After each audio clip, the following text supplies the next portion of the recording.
가 되기를 간절히 소망합니다. 할렐루야. 오늘도 하나님 아버지를 예배하는 여러분 모두를 환영하고 축복합니다. 우리 주 예수 그리스도의 평화가 함께하기를 빕니다. 오늘은 새해 첫 주니까 축복하며 인사하겠습니다. God bless you.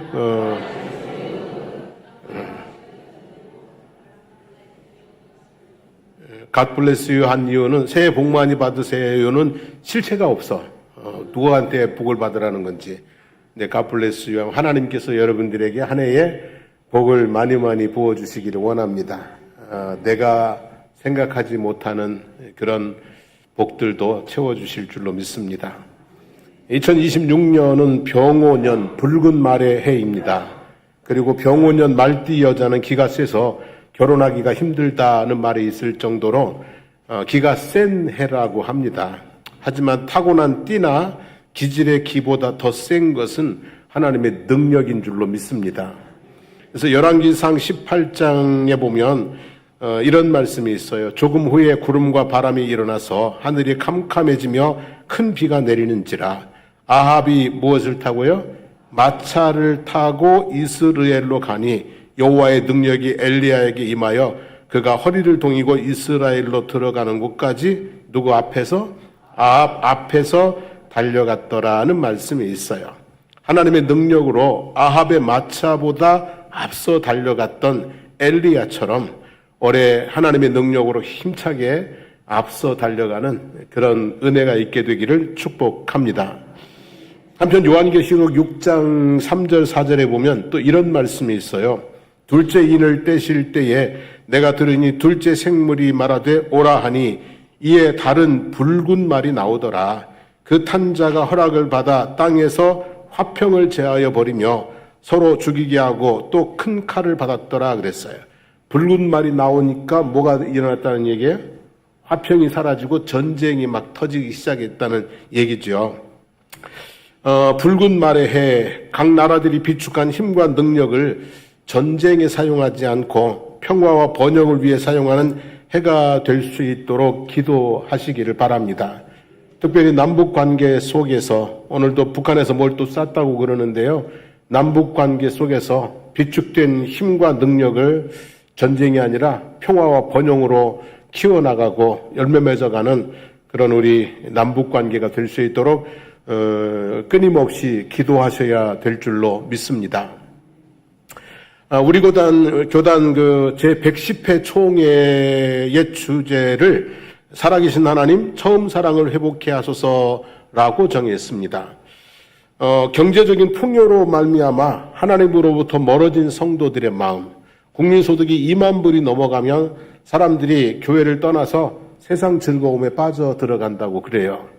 또 코로나19 이후로 교회로부터 멀어진 성도들의 몸, 유튜브를 통해서 보던 습관이 들어가지고 교회 오는 것이 조금 이렇게 안 오는 것이 편해져 버린 그런 그 부분도 있고요. 그리고 침체의 늪으로 빠져들어가고 있는 한국교회의 현실을 고려하여 선정한 주제라고 생각을 합니다.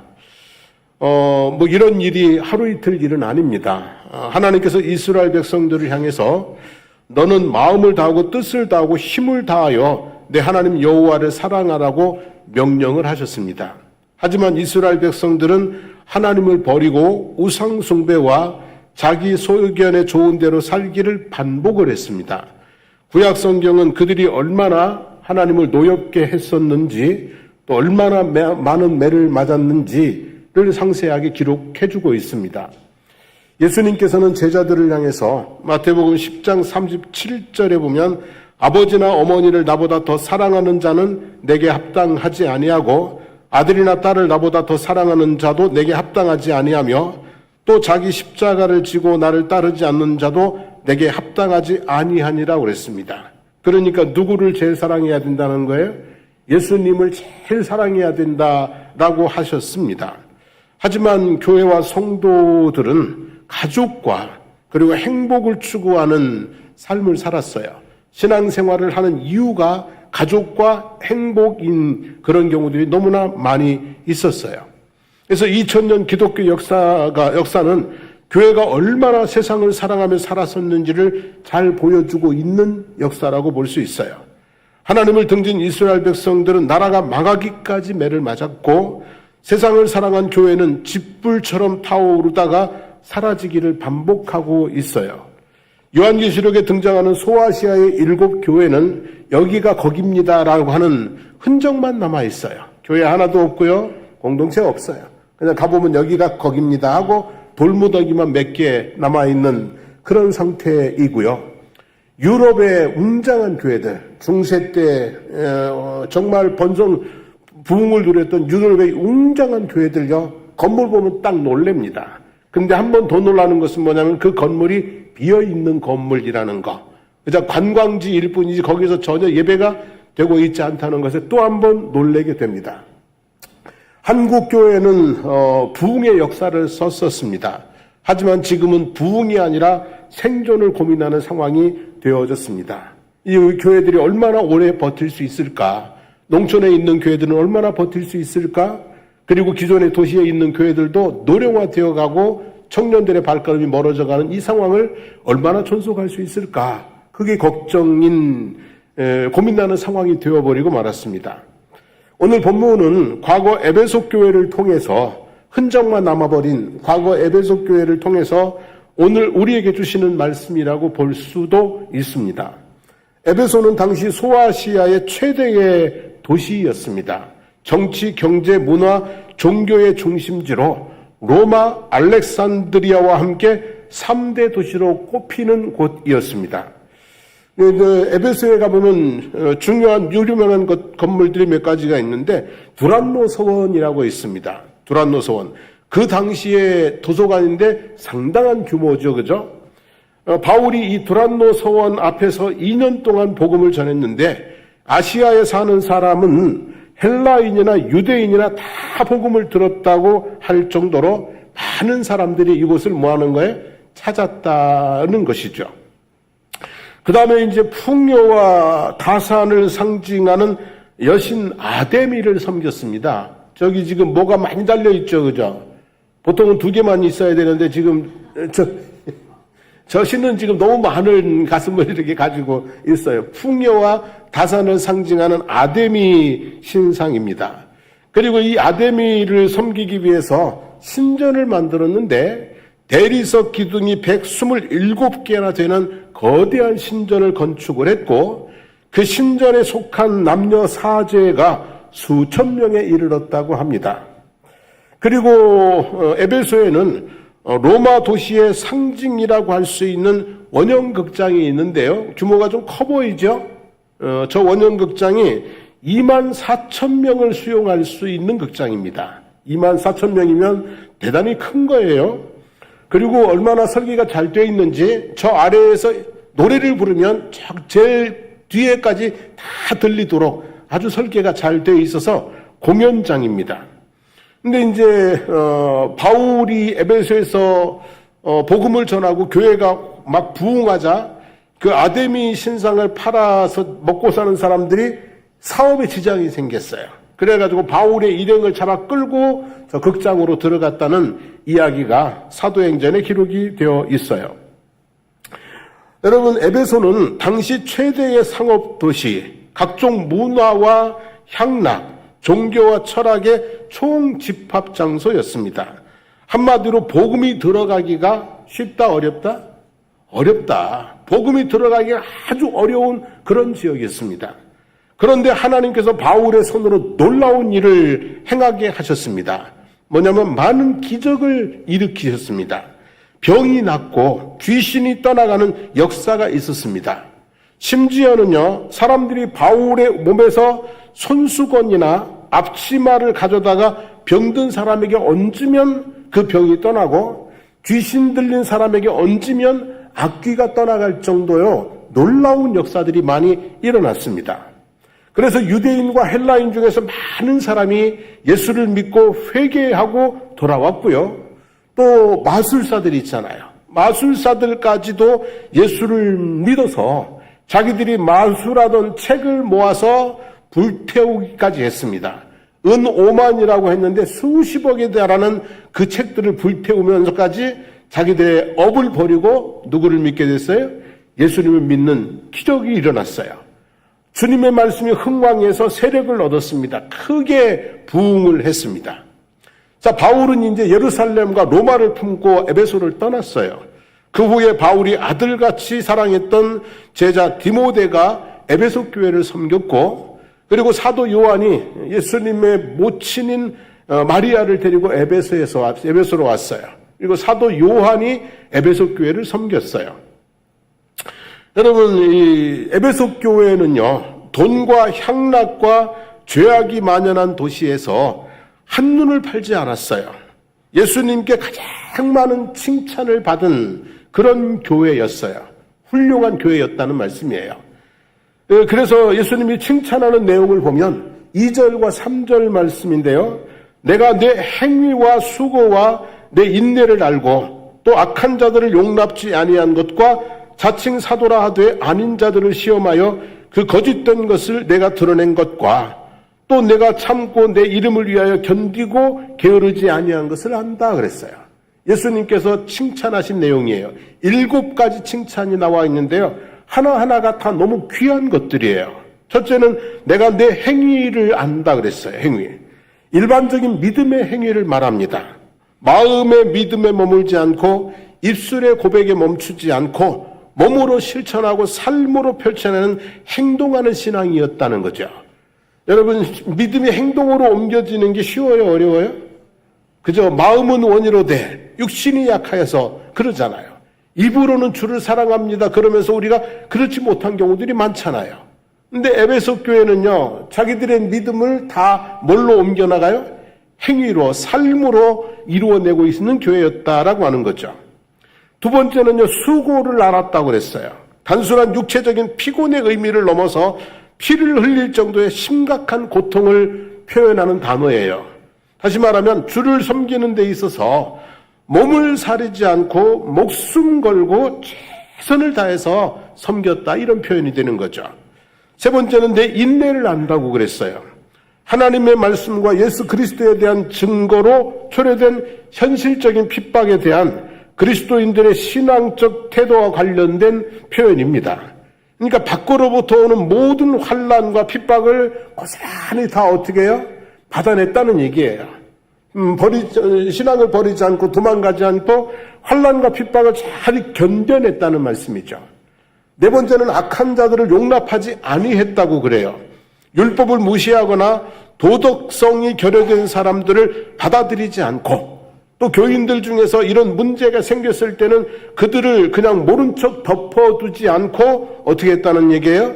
출교시킴으로 교회의 순수함과 거룩성을 잘 지켜냈다는 얘기예요. 고린도 교회는 그러지 않았잖아요. 그죠? 그들 가운데 음행의 사건들이 있는데도 그냥 모른 척 덮어주고 있는 그런 모습이었는데, 에베소는 그렇지 않았다는 거예요. 그래서 아주 그냥 철저하게 교회의 거룩함을 지켜냈다는 것이고요. 다섯 번째는 거짓 사도들을 드러낸 것과 그랬어요. 당시에는 우리가 가지고 있는 신약 성경이 없었습니다. 그러니까 이게 신앙이 이게 맞는 건지 틀린 건지를 구분할 수 있는, 분별할 수 있는 기준이 없었다는 얘기예요. 그래서 언변이 좋은 거짓 사도들이 와서 그럴듯하게 말을 하면은 그 유혹에 넘어가서 이단에 빠지는 경우들이 많이 있었어요. 근데 에베소 교회는 거짓 사도를 드러낼 정도로 영적인 실력을 갖추고 있었다는 거죠. 그리고 그들의 유혹에 흔들리지 않는 심지가 곧은 믿음의 사람들이었다는 칭찬입니다. 주의 이름을 위하여 참고 견뎠다 그랬어요. 여러분, 신앙생활을 하다 보면 힘들 때가 있어요, 없어요? 있어요. 화가 날 때가 있어요, 없어요? 있어요, 그죠? 그리고 억울한 일을 당할 때도 있어요, 그죠? 그런데 이 모든 상황에서 예수님 때문에 뭐 했다는 얘기예요? 참았다는 얘기예요. 힘들지만 예수님 때문에 참고, 화가 나지만 예수님 때문에 참고, 억울하지만 누구 때문에? 예수님 때문에 참고 견디고 그걸 했다는 얘기죠. 그리고 7번째는 게으르지 않았다. 부지런히 살고 부지런히 주를 섬기고 부지런히 교회를 섬겼다. 부지런한 신앙이라고 그랬어요. 여러분, 이렇게 에베소 교회는 아주 힘든 상황에서도 반듯하게 부지런하게 끝까지 잘 견디면서 믿음을 지켜왔어요. 그런데 그런 과정 속에서 한 가지를 잃어버린 것이 있는데, 그것이 무엇일까요, 여러분? 4절 말씀 같이 읽어볼까요? 그러나 너를 책망할 것이 있나니 너의 처음 사랑을 버렸느니라 그랬어요. 너무너무 다 잘했는데 근데 한 가지를 버렸어요. 뭘 버렸어요? 그렇게 힘들게 견뎌오는 중에 뭐가 식어버린 거예요? 사랑이 식어버린 거예요, 여러분. 사랑이 변할 수 있나? 여러분, 사랑이 변할 수 있어요, 없어요? 사랑이 식을 수 있나? 식을 수 있죠, 그죠? 우리가 다 경험하고 있는 게 아닙니까, 여러분? 연애하고 결혼할 때는 얼마나 뜨거웠어요. 그죠? 근데 이런저런 이유로 처음 사람과 끝까지 가는 경우는 많아도 처음 사랑으로 끝까지 가는 사람은 찾아보기가 많이 힘듭니다. 그렇습니까? 안 그렇습니까? 처음 사랑과 끝까지 가는 경우는 많아요. 죽을 때까지. 근데 처음 사랑으로 끝까지 가는 경우는 찾기가 아주 힘들죠, 여러분. 그래도 사람들은요, 사랑이 조금 식어도 변해도 살 수 있어요. 왜냐하면 그래도 서로의 필요에 따라서 살아갈 수가 있다는 말씀이에요. 다 필요한 다른 것들이 많으니까 사랑 아니라도 서로에게 필요한 것들이 있으니까 조금 사랑이 식어도 참고 견디고 갈 수 있다는 말이에요. 하지만 하나님은 그렇지 않은 것 같습니다. 우리가 하나님께 필요한 것은 정말 우리에게 하나님께 필요한 것은 만 가지가 될 수도 있어요. 하지만 하나님께서 우리에게 필요한 것은 단 한 가지뿐이에요. 무엇일까요, 여러분? 하나님은 우리에게 요구하시는 것은 단 한 가지뿐이에요. 사랑입니다. 나머지는 하나님이 다 가지고 계신 것들이거든요. 그런데 우리가 하나님을 믿는다고 하면서 사랑을 버리면 하나님이 원하시는 그 한 가지를 버린 게 되어버리는 거죠. 그래서 고린도전서 13장은 사랑의 헌장과 같은 장인데요. 1절로 3절 말씀 보면 이런 말씀이 있죠. 한번 같이 읽어볼까요? 내가 사람의 방언과 천사의 말을 할지라도 사랑이 없으면 소리나는 구리와 울리는 꽹과리가 되고 내가 예언하는 능력이 있어 모든 비밀과 모든 지식을 알고 또 산을 옮길 만한 모든 믿음이 있을지라도 사랑이 없으면 내가 아무것도 아니요 내가 내게 있는 모든 것으로 구제하고 또 내 몸을 불사르게 내줄지라도 사랑이 없으면 내게 아무 유익이 없느니라 그랬어요. 사랑이 없으면 아무것도 뭐라고요? 아니다라는 얘기죠. 그리고 결론적으로 13절 읽어봅니다. 그런즉 믿음, 소망, 사랑 이 세 가지는 항상 있을 것인데 그 중에 제일은 사랑이다 그랬어요. 처음 사랑을 버렸다는 것은요. 처음 사랑을 버렸다는 것은 제일 중요한 것을 버렸다는 얘기예요. 제일 중요한 것을 버렸다는 거죠. 교회가 교회답지 않게 되었다는 거죠. 아무 문제가 없어 보이지만 사실은 심각한 문제가 있다는 것이죠. 그리고 뭘 해도 유익함이 없는 그런 상태가 되어버리고 말았다는 얘기예요. 사랑을 버렸다는 것이 그만큼 뭐한 거예요? 무섭다는 얘기죠. 위험하다는 그런 이야기입니다. 예를 들면 이렇게 생각해 보세요. 행위는 있는데, 믿음의 행위는 있는데 사랑이 없어요. 그럼 어떤 일이 발생할까요, 여러분? 믿음의 행위가 내게 많아. 근데 내게 사랑이 없어. 그러면 자기 의의는 높이고 다른 사람들에 대해서는 비판하고 정죄하지 않겠습니까? 마치 누구같이 되는 거예요? 바리새인들처럼 되는 거예요. 행위는 있는데 사랑이 없으면 그 신앙은 바리새화 되어버리는 거예요. 수고는 있는데 사랑이 없어요. 정말 목숨 걸고 막 헌신을 해요. 근데 사랑이 없어요. 그러면 어떻게 될까요, 여러분? 헌신하는 사람들끼리 그저 충돌하겠죠. 불평과 불만과 원망과 이런 것들이 계속 터지겠죠. 그죠?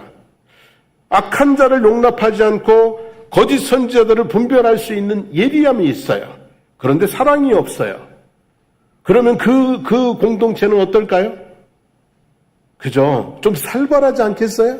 사랑 없는 아주 예리한 눈동자들이 막 번뜩번뜩 하면은 세상에 어떻게 거기서 무서워서 교회를 다니겠어요? 게으르지 않는 열심이 있어요.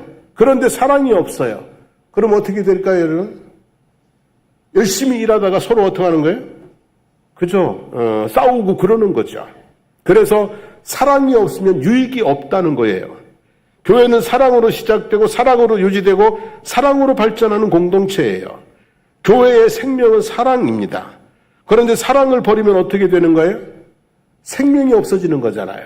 교회가 무너지고 사라지는 것은 단지 시간의 문제일 뿐이 되는 거죠. 그래서 교회는요, 사랑을 가져야 돼요. 세 가지 사랑을 가져야 되는데, 첫째는 하나님 사랑이에요. 둘째는 뭐예요? 이웃 사랑, 형제 사랑이에요. 세 번째는 뭐냐면 영혼에 대한 사랑이에요. 이런 사랑을 버린 교회들은 미래가 없어요. 하나님에 대해서 차가워진 영혼, 사랑과 열정은 없고 형식과 전통만 남아있는 교회, 모이기를 패하고 봉사하기를 귀찮아하고 교회 일에 무관심한 사람들로 구성된 교회가 미래가 있을까요? 없을까요? 없죠. 섬기기는커녕 교제하기도 꺼려하고 서로에 대하여 관심을 기울이지 않는 교인들, 자기를 참을 줄 모르고 상대를 용납할 줄 모르고 상대방의 입장을 배려할 줄 모르는 사람들, 강하고 독한 사람들만 살아남을 수 있는 그런 교회가 미래가 있을까요? 없을까요? 없죠.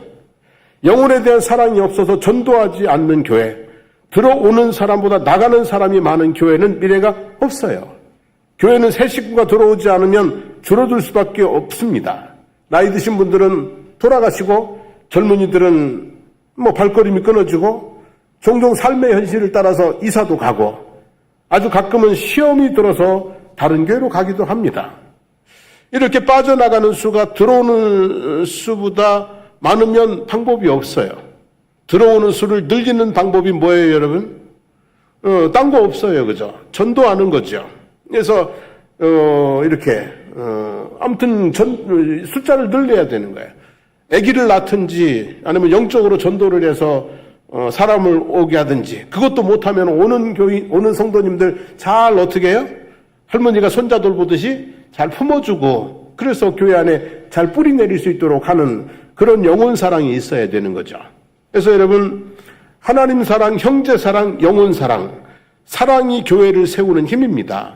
사랑이 식어버린 교회가 문을 닫는 것은 시간 문제예요. 유럽의 수많은 교회가 오래전에 그 모습을 보여주었고, 오늘 우리 한국 교회도 그런 징조를 보이고 있습니다. 우리 교회도 예외는 아니라고 생각해요. 우리가 회복해야 될 것 중에 첫 번째는요, 사랑입니다, 여러분. 처음 사랑을 회복하셔야 돼요.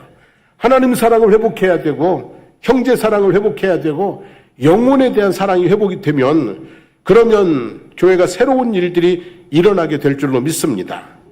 사랑이 싹트는 것은 세워지는 준비 과정이고, 사랑이 식어지는 것은 무너지는 초기 증상입니다. 그래서 주님은 처음 사랑을 버린 에베소 교회를 향하여 어디서 떨어진 것을 생각하고 회개하여 처음 행위를 가지지 않으면 촛대를 그 자리에서 옮기겠다. 촛대는 뭐냐면 교회거든요. 교회를 여기 세워놨는데 이거를 옮기시겠다는 얘기예요. 그래서 사랑을 회복하지 않으면 미래가 없다는 말씀이죠. 그래서 5절에 보면요, 5절 읽어봅시다. 어디서 떨어진 것을 생각하고 회개하여 처음 행위를 가지라 그랬어요. 사랑이 왜 식나? 사랑이 왜 변하나? 사랑이 왜 떨어지나? 어디서 떨어지는 걸까? 이유를 한번 생각해 봐야 될 것 같아요. 그런 거를. 제 생각에는요, 처음 사랑이 식어지는 까닭은요, 노력하지 않기 때문이라고 생각해요. 뭐 하지 않기 때문에? 여러분, 처음 사랑할 때 노력을 했어요, 안 했어요? 이 남자의 마음을 가지기 위해서, 이 여자의 마음을 가지기 위해서 얼마나 많이 노력을 했어요. 근데 결혼하고 나면 노력을 해야 안 해요?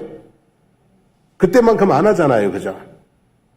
그래서 저는 그런 생각을 했어요. 사랑을 물이라고 생각해 봅시다. 펄펄 끓기도 하고 차갑게 얼어붙기도 해요. 펄펄 끓을 때는 좋아서 죽는다고 그러고요. 차갑게 얼어붙으면 미워서 죽겠다고 그러고요. 이러고 삽니다. 근데 아무리 펄펄 끓는 물도 내버려 두면 그냥 자연적으로 어떻게 해요? 식어버립니다. 그러니까 어느 정도의 온도를 유지하려고 하면은 뭘 해야 되는 거예요? 계속 노력을 해야 되는 거예요. 사랑을 유지하기 위한 노력을 해야 되는데 이걸 안 하니까 사랑이 식어버리는 거예요. 처음 사랑이 식어버리는 거예요. 싸늘하게 식어버리고 그냥 밋밋하게 뜨겁지도 차갑지도 않은 그런 상태가 되어버리는 거죠. 그래서 여러분, 하나님 사랑도 그렇고 사람 사랑도 그렇고 처음 사랑이 끝까지 가지 않는 이유는 뭐 하지 않기 때문이다? 노력하지 않기 때문이다. 하나님 사랑도 우리가 옛신앙, 옛날에는 이랬는데 그 생각만 가지고 안 됩니다. 옛날에는 그랬으면 옛날만큼 뭐 해야 되는 거예요? 노력을 해야 되는 거예요. 신앙생활을. 두 번째는요, 너무 바르게 하려고 하는 마음 때문이라고 생각해요. 바르게 하려는 마음이 오히려 사랑을 변하게 하기도 한다고 볼 수 있습니다. 사람은 서로 뭐예요? 다르죠, 그죠? 태어날 때부터 타고난 기질이 다르고 살아오면서 배운 삶의 방식이 다르고 아무튼 다른 것이 너무나 많아요. 근데 이 다른 것을 그냥 인정해주지 않고 자꾸 뭐 하려고 하다 보면 바꾸려고 하다 보면 고치려고 하다 보면 갈등이 생겨요. 그러면 사랑이 어떻게 되는 거예요? 처음 사랑이 식어져 버리죠. 그리고 사람에게는 누구나 허물과 실수와 약점이 있어요. 근데 이런 것들을 너무 지적하고 비판하고 고치려고 하다 보니까 뭐가 생기는 거예요? 사랑이 식어져 버리는 거예요. 그러니까 에베소 교회가 그런 거 아닙니까, 여러분? 열심히 주를 섬겨요. 그런데 이제 악한 자들을 용납하지 않고 거짓 사도들을 분별해내고 막 이러는 과정에서 뭐가 식어버리는 거예요? 사랑이 식어져 버리는 그런 모습인 거죠. 자녀 교육을 생각해 보세요, 여러분. 너무 바르게 하겠다고 하는 것이 그 자녀로부터 사랑까지 뭐예요? 식어버리게 만들 수 있어요. 교회도, 교회 개혁도 마찬가지예요. 바르게 하겠다는 것이 경직된 교회로 만들 수가 있어요. 그래서 이제 이 좋은 사랑이 힘들어지는 것은 지나친 의 때문이다라고 볼 수 있어요. 그러니까 둘 사이에 좋은 사랑인데 이게 힘들어져 자꾸. 그것은 지나친 뭐 때문이다? 의 때문이다. 고치려고 하고 비판하고 정죄하고 이러다 보니까 이 좋은 사랑이 좀 이렇게 힘들어지는 거죠. 그리고 세 번째는 상처라고 하는 거죠. 상처. 사람은 생각보다 상처를 쉽게 받아요? 어렵게 받아요? 쉽게 받습니다. 오늘도 제가 여러분들 다 상처 줄 수도 있어요. 지금 말 한마디만 잘못하면 다 상처받아가지고 성질내고 할 수도 있거든요. 사람들은 상처를 너무 쉽게 받습니다. 작은 표정 하나에 별 의미 없는 말 한마디에 상처를 받기도 합니다. 편하다고 함부로 한 행동 때문에, 사랑하기 때문에 잘 되라고 하는 말들 때문에 상처를 받기도 합니다. 그리고 마음의 상처는요, 몸의 상처보다 치료가 더 어렵습니다. 상처를 받을 때마다 마음의 문이 조금씩 닫힙니다. 사랑이 상처가 되는 것은 상대방을 지혜롭게 배려하지 못하고 있는 대로 용납하지 못하기 때문인 것이죠. 아무튼 이런저런 이유 때문에 처음 사랑이 어떻게 돼요? 식어져 버려요. 처음 사랑을 버리고 그냥 그렇게 되는 경우들이 많다는 거죠. 예수님께서 하시는 말씀이 회개하여 처음 행위를 가지라 그랬어요. 여러분, 이 말씀 참 중요한 거예요. 믿음이 식었어. 은혜가 메말랐어. 사랑이 식었어. 하면서 아무리 안타까워해도 돌아오지 않습니다. 돌아가야 찾을 수가 있습니다. 돌아가는 것, 그것이 회개입니다. 처음을 기억하시고 그때처럼 행동하는 것이, 그것이 회개하는 것이라고 볼 수가 있어요. 그래서 하나님의 사랑에 대해서는 사모하여 예배를 드리고 열정적으로 하나님을 찬양하고 하나님의 말씀에 경청하고 하나님을 의지하고 하나님의 얼굴을 구하고 기도하십시오. 하나님과 다시 사랑에 빠지기를 원한다면 이 모든 일을 시작하셔야 돼요. 거기로 돌아가셔야 사랑이 회복이 돼요. 안 그러고서는 믿음도 은혜도 회복이 되지를 않습니다. 그리고 이웃들과의 관계도 여러분, 우리가 십자가 앞으로 나아갔으면 좋겠어요. 놀라운 사랑의 현장, 처음 사랑을 더욱 뜨겁게 보여주신 현장으로 나가기를 원합니다. 성령의 도우심을 구하고 우리에게 사랑할 능력이 없지만 주님께서 내게 사랑할 능력을 달라고 기도하시면서 처음 행동, 그죠? 처음 행위, 그것을 우리가 되찾아야만 처음 사랑으로 돌아갈 수 있는 줄로 믿습니다. 아무쪼록 여러분, 십자가 사랑이 내 안에 강같이 흘러들어서 처음 사랑을 회복하는 은혜가 있게 되기를 원합니다. 하나님 사랑도, 이웃 사랑도, 영혼 사랑도, 그리고 가족 간의 사랑도 처음 사랑으로 회복하기 위해 많은 노력을 하시는, 그리고 그 결실을 볼 수 있는 2026년도 한 해가 되어지기를 주님의 이름으로 축원합니다. 우리 함께 일어나셔서 찬양하고 기도하겠습니다.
오늘은 사랑의 회복을 위해서 기도했으면 좋겠습니다. 하나님, 내가 하나님에 대한 처음 사랑을 회복하기를 원합니다. 신앙생활이 하는 것이 너무나 즐겁고 행복할 수 있게 되기를 간절히 소망합니다. 주님을 향한 사랑을 회복할 수 있도록 도와주십시오. 또 여러분, 부부나 또는 가족들 간에도 하나님, 내가 이 사람과 처음 사랑을 회복하게 도와주십시오. 처음 그때처럼 즐겁고 행복한 삶을 살아갈 수 있도록 도와주시기를 원합니다. 그렇게 한번 기도했으면 좋겠고요. 우리 장성복 교회가 사랑이 회복되는, 상처 때문에 식어버린 사랑이 다시 회복되어져서 뜨겁게 사랑하는, 그래서 미래가 있는 우리 장성복 교회가 되게 해달라고 기도하시면 좋겠어요. 우리 주여 부르고 기도하겠습니다. 주여, 살아계신 하나님 아버지, 오늘 또 주님께서 주신 말씀들 마음속에 새깁니다. 하나님 아버지, 기도합니다. 우리의 마음속에 아버지 주님을 향한 사랑이 회복되게 해주시기를 원합니다. 그래서 하나님 아버지, 하나님을 예배하는 것이 기쁘고 하나님을 섬기는 것이 아버지 즐겁고 하나님과 동행하는 삶이 행복한 신앙생활이 되어지기를 원합니다.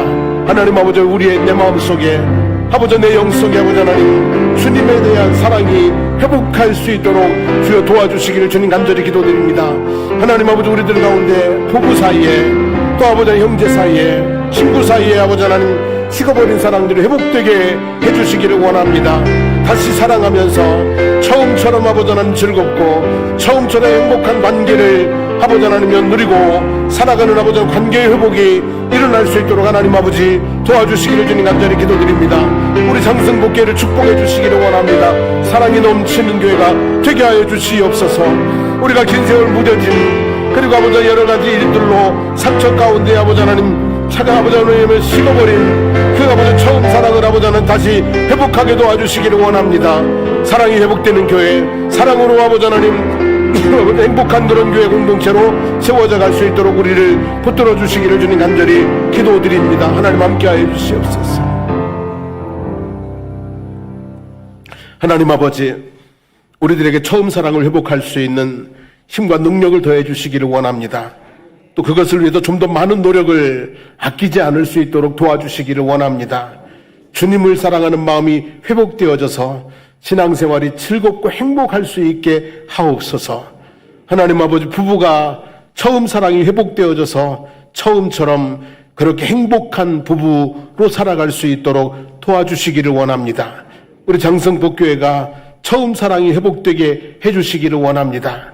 상처 때문에 식어버린 그 마음들이 치유되고 회복되고, 그래서 아버지 다시 한번 사랑할 수 있는 사랑의 공동체로 세워지는 우리 교회가 될 수 있도록 은혜를 베풀어 주시기를 원합니다. 2026년에는 사랑의 사람이 되게 하시고 사랑의 열매를 맺는 저희들 한 사람 한 사람 다 되도록 은혜 베풀어 주시옵소서. 이제는 우리 주 예수 그리스도의 하나님 은혜와 하나님 우리 아버지의 영원 무궁하신 사랑하심과 성령님의 감동 회복하게 하시는 역사가 처음 사랑을 회복하기를 힘쓰겠노라고 다짐하는 성도들 머리 위에, 삶의 모든 여정들, 모든 하는 일들 위에, 우리 사랑하는 장성복교회와 거제 지역과 나라와 민족 위에 이제부터 영원토록 함께 하시기를 간절히 축원하옵나이다. 아멘.